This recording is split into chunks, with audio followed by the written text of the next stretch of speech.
증권선물위원회 의결 내용을 설명드리겠습니다. 먼저 이번 안건의 주요 경과를 간략히 말씀드리겠습니다. 증권선물위원회는 지난 7월 12일 삼성바이오로직스 감리 결과 조치안을 의결하면서 회사의 삼성바이오 에피스에 대한 지배력 판단의 적절성에 대한 재감리를 금융감독원에 요구하였습니다.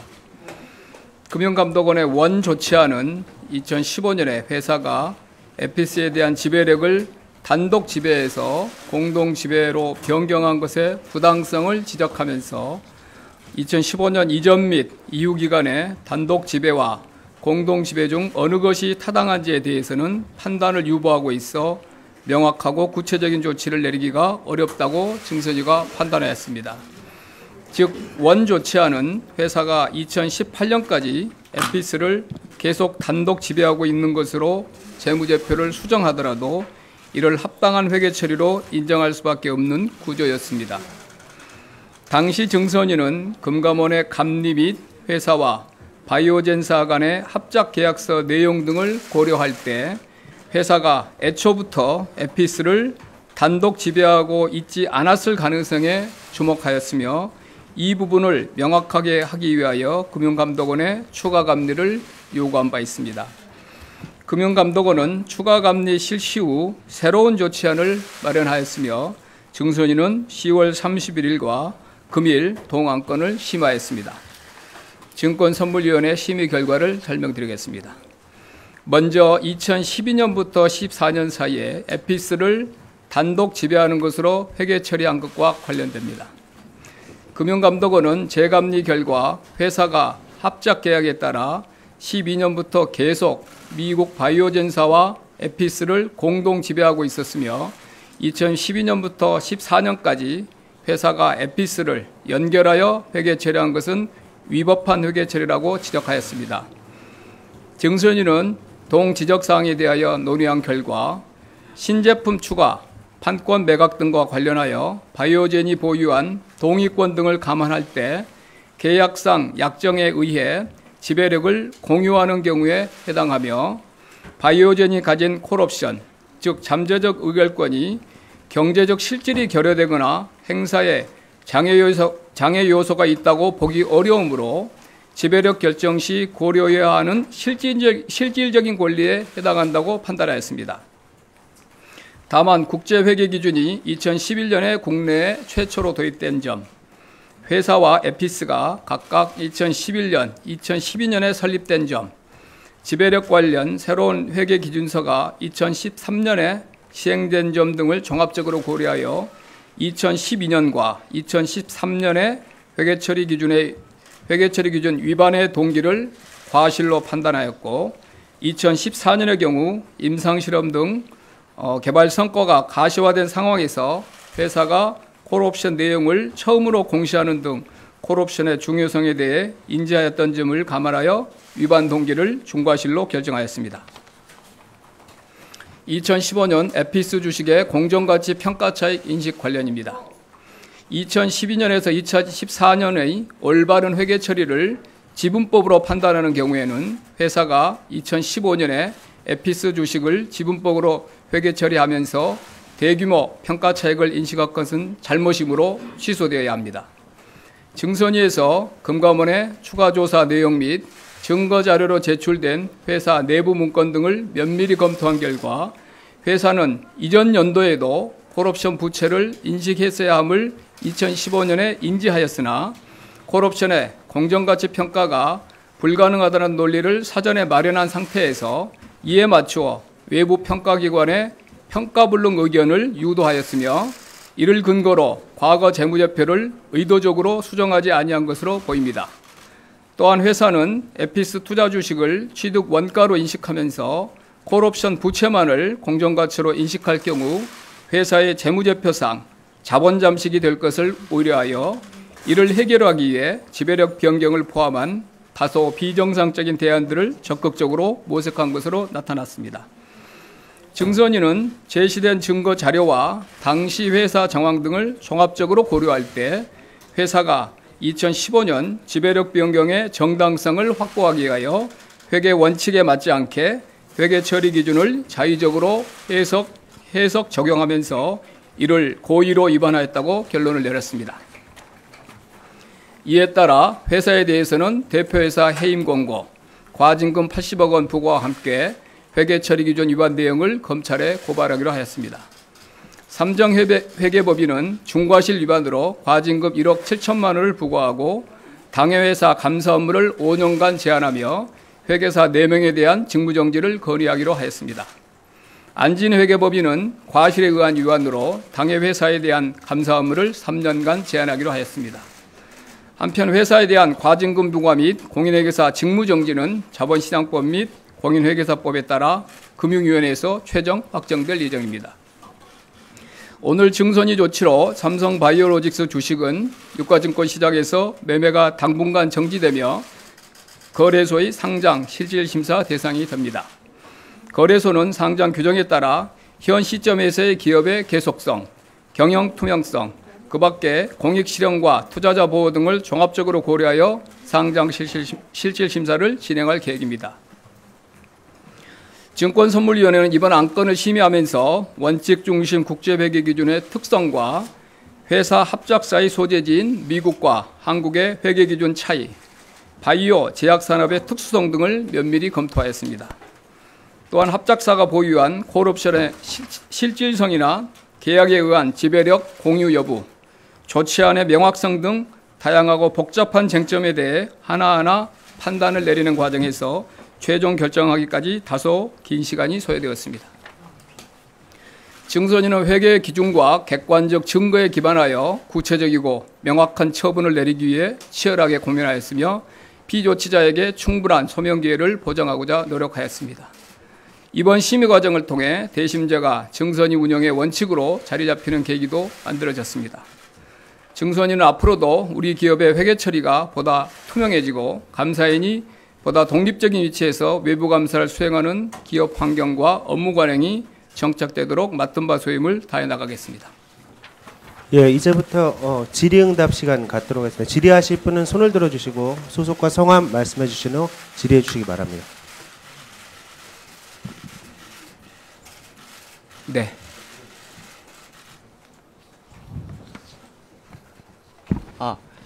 안녕하십니까. 저 중앙일보의 김도년 기자라고 합니다. 예. 일단 이번에 금감원의 주장이 2012년부터 쭉 계속 관계회사였다는 이제 이런 주장으로 이렇게 봤었는데요. 그 삼성 내부 문건에 나타난 그 분식을 모의한 그 정황들이 이런 모의한 정황들은 있어 보입니다. 그런데 이제 2015년 결산할 때 이게 이제 나쁜 짓을 좀 할 의도가 있었던 정황들인데, 그런데 이게 2012년 에피스 설립할 때부터 관계회사였다는 금감원 주장을 입증할 단서가 되는 건지, 근데 이 부분에 대한 근거가 뭔지가 좀 궁금하고요.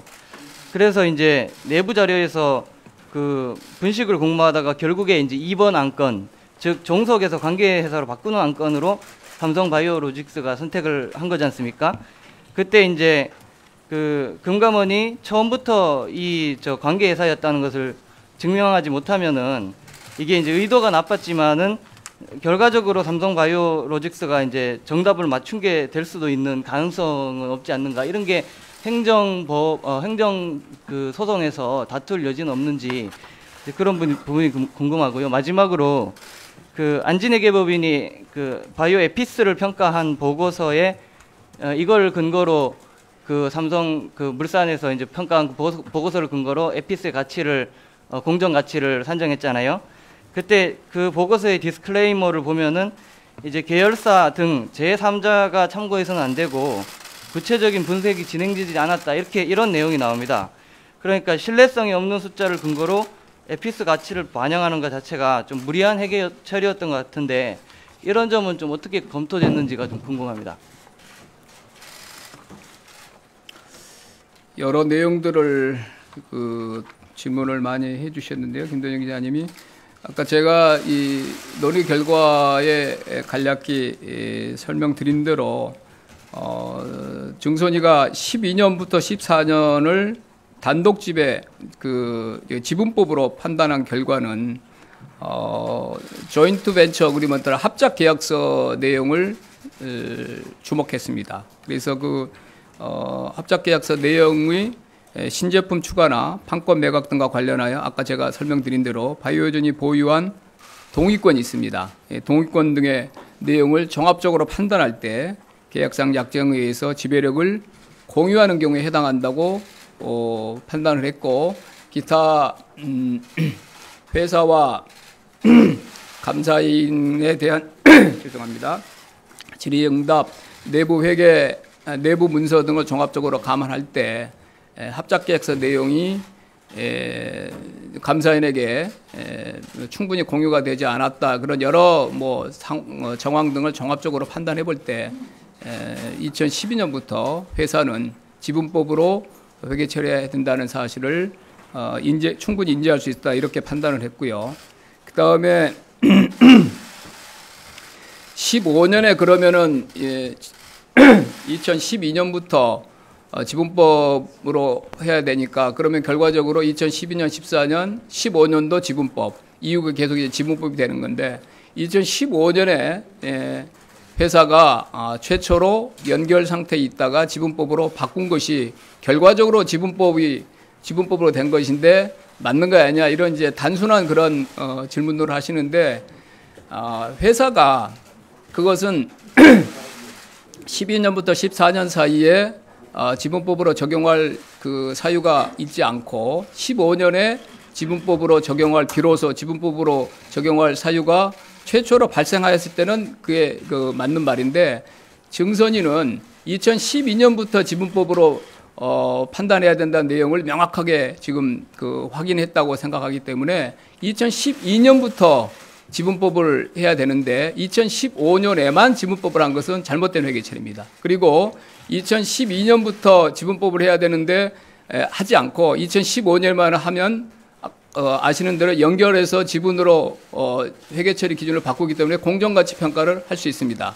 그런데 2012년부터 조인트 벤처 어그리먼트나 여러 가지 상황들을 종합적으로 고려할 때 지분법이 맞다고 하면 2015년에야 지분법을 한 것은, 그것은 2015년이 결과적으로 12년부터 이어진 지분법에서 그 흐름에서 지분법이 있다는 것이 형식적인 논리는 그런 말을 할 수 있지만, 아까 말씀드린 대로 12년부터 지분법으로 이 회계 처리해야 된다는 걸 인식하고 있는 상태에서 12년부터 하지 않는 것이 그게 그 잘못된 회계이고, 그다음에 이제 15년에야 지분법을 처리한 것은 잘못된 회계 처리입니다. 단순하게 지분법이 맞다고 하는데 왜 15년에는 그거를 비로소 찾아갔는데 왜 그게 지적되느냐는 그런 지적에 대해서는 제가 종합적으로 말씀드리면은 15년이 중요한 게 아니고 12년부터 지분법으로 했어야 된다. 그리고 2012년부터 지분법으로 해야 되면은 15년에 공정가치 평가할 일은 없다.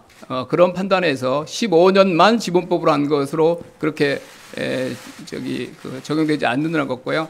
그 다음에 삼성 바이오로직스가 삼성물산의 자회사입니다. 그래서 이번에 삼성 바이오로직스의 재무제표가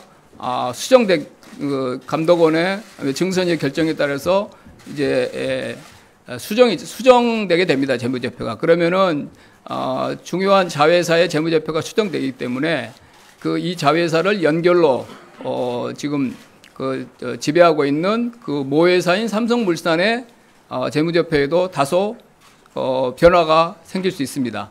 그래서 국회에서도 삼성물산의 감리 필요성도 제기된 바가 있습니다만, 일단 말씀드린 대로 삼성 바이오로직스의 수정 재무제표에 따라서 삼성물산의 재무제표가 다소 변경될 가능성 등이 있기 때문에 그 내용들을 저희가 면밀히 분석을 해서 삼성물산에 대한 감리 필요성 여부 등은 추후에 신중하게 따로 별도로 검토를 하겠습니다. 예, 추가적인 질문 있으시면. 네, 추가적인 제가 질문을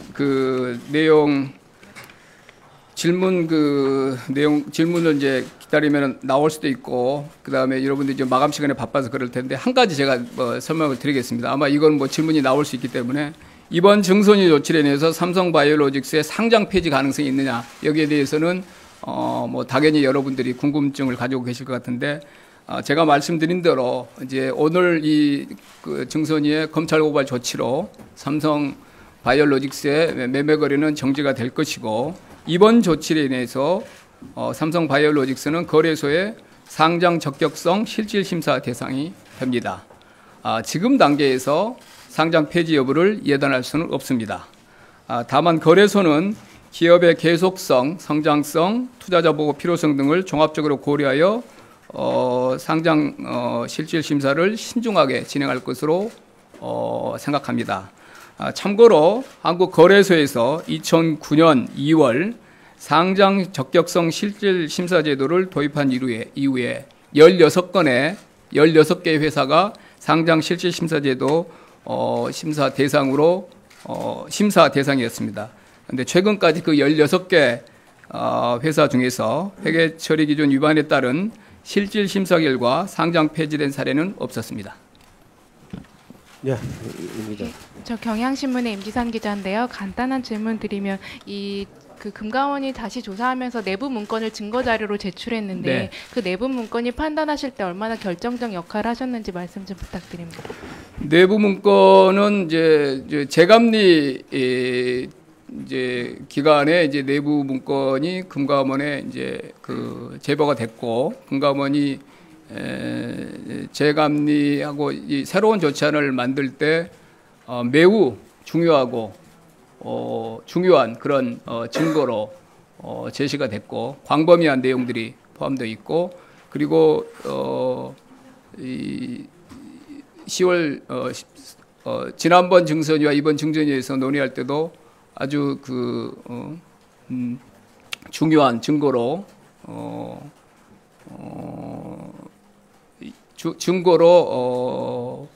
증거로 활용이 되었습니다. 그리고 그 내부 문건에 대해서는 회사에서도 그 진위 여부에 대해서는 별다른 이의를 제기하지 않았습니다. 네. 질문하실 분, 네.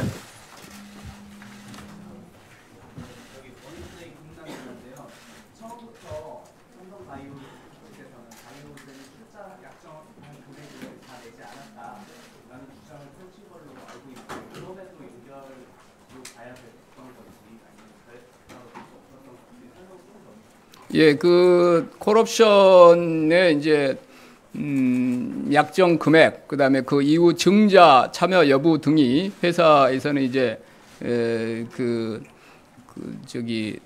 공동 지배로 보기에는 무리가 있다는 그런 주장들을 꾸준히 했습니다만은 외형적으로 보면 여러분이 아시는 대로 85대 15%입니다. 외형상의 그 지분율, 그 다음에 이사회 구성 이런 사항들을 보면 외형상으로는 이 회사가 공동 지배일 수냐 이런 이야기를 이제 이런 그 판단을 할 수가 있지만 합작 사이고요 이 회사가. 그리고 합작 내용의 그 내용에 보면 에피스의 그 지적 재산 매각, 자본 감소, 일정 금액 이상 자산 취득, 차입 등 중요한 재무정책 결정 시에 반드시 바이오전의 동의를 얻도록 그렇게 되어 있습니다.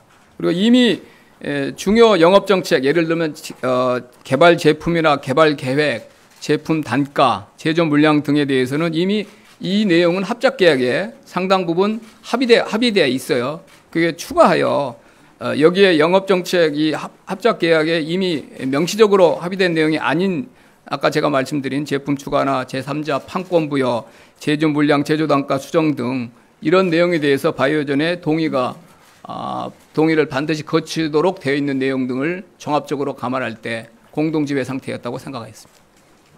예, 질문 앞으로 딱 2개만 더 받겠습니다. 예, 저쪽.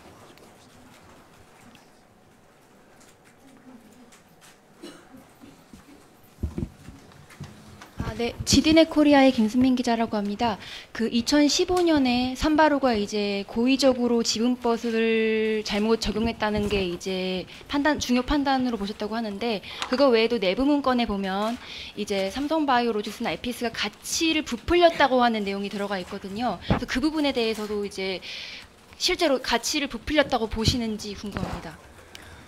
이번 그 감리는 회사가 이제 그 모회사가 합병된 이후에 15년 말에 재무제표를 이제 확정하기 위한 그 회계 처리 과정의 적정성에 대해서 심감리를 하고 판단한 내용입니다. 그래서 지금 가치를 부풀렸다는 내용이 어떤 내용이신지는 모르겠지만 이번 감리는 이번 그 심리는 아까 말한 대로 15년 말 재무제표를 확정하기 위한 그 회사와 감사인의 회계 처리 적정성, 그리고 그와 연관돼서 14년에 재무제표를 또 회사가 좀 그 재무제표가 이미 확정된 재무제표의 일부 내용을 사후에 이렇게 그 정당화하는 그런 노력을 한 뭐 그런 내용들이 있습니다.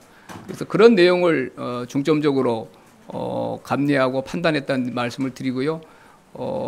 공정가치 평가를 했다고 그랬는데 공정가치 평가의 적정성 그 자체에 대해서는 이번 그 감리에서 다뤄지지 않았습니다. 그 이유는 이번 감리의 결과가 공정가치 평가를 취소하라는 것입니다. 공정가치 평가를 취소하고 재무제표를 그 공정가치 부분을 덜어내라는 그런 그 시정 조치가 나왔기 때문에 공정가치 평가의 적정성에 대해서는 별도로 논의를 하지 않았다는 내용을 말씀드리고, 기타 이제 그 2015년 5월에 이제 모의사 제일모직과 삼성물산의 합병 이사회 결의가 있었는데 그 전후에 그 외부의 이제 가치평가 무슨 그 증권사 애널리스트 보고서를 이렇게 활용한 이런 그것도 가치평가니까 그 가치평가에 대해서도 증선이가 들여다봐야 되는 건 이런 말도 있었지만은 이번 그 감리는 아까 말한 대로 15년 말 그 재무제표 확정하기 위한 회계 처리가 적정한지 여부를 중점적으로 감리했다는 말씀을 드리고, 이왕 나온 김에 말씀드리면 그런 이 가치평가라는 것이 세 가지가 있습니다. 재무제표 표시를 위한 평가가 있고요. 그 다음에 합병 비율 등 적정성을 검토하기 위한 평가가 있고, 세 번째는 이 둘이 아닌 그 외에 기업 내부 참고 목적의 평가가 있습니다.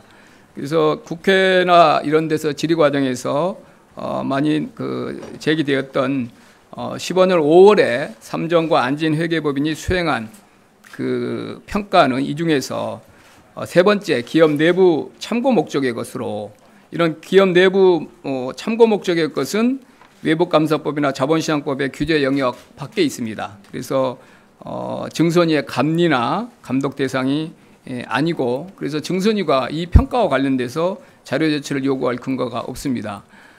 당연히 아까 제일 처음에 말한 두 가지 기업가치 평가, 재무제표 표시를 위한 평가, 합병 비율 등 적정성을 검토하기 위한 평가는 외부감사법의 중요한 평가고, 이런 평가를 할 때 적절하게 하지 않은 부분에 대해서는 당연히 감리의 대상이 되고 감독을 증선위의 감독 대상입니다만, 아까 제가 말한 대로 그 외에 기업 내부 참고 목적의 평가에 대해서는 그렇지 않다는 내용을 말씀드리고 좀 차이가 상당하다는 말씀을 드립니다. 마지막으로 질문 딱 하나만 받겠습니다. 예, 저 한국경제신문 하수정 기자인데요. 이게 분식 규모를 모두 얼마로 보고 또 과징금 80억 원의 근거가 뭔지가 궁금하고요. 또 최근에 행정법원에서 그 대우조선해양 감사인한테 그 증선위가 영업정지 조치 내린 거에 대해서 안진 편을 들어줬는데요. 이번에 그 삼바에 대해서는 대조양보다 좀 더 센 징계를 냈는데 이제 감사인은 영업정지를 시키지 않은 게 이 행정법원 조치 때문인 건지 그게 좀 궁금합니다.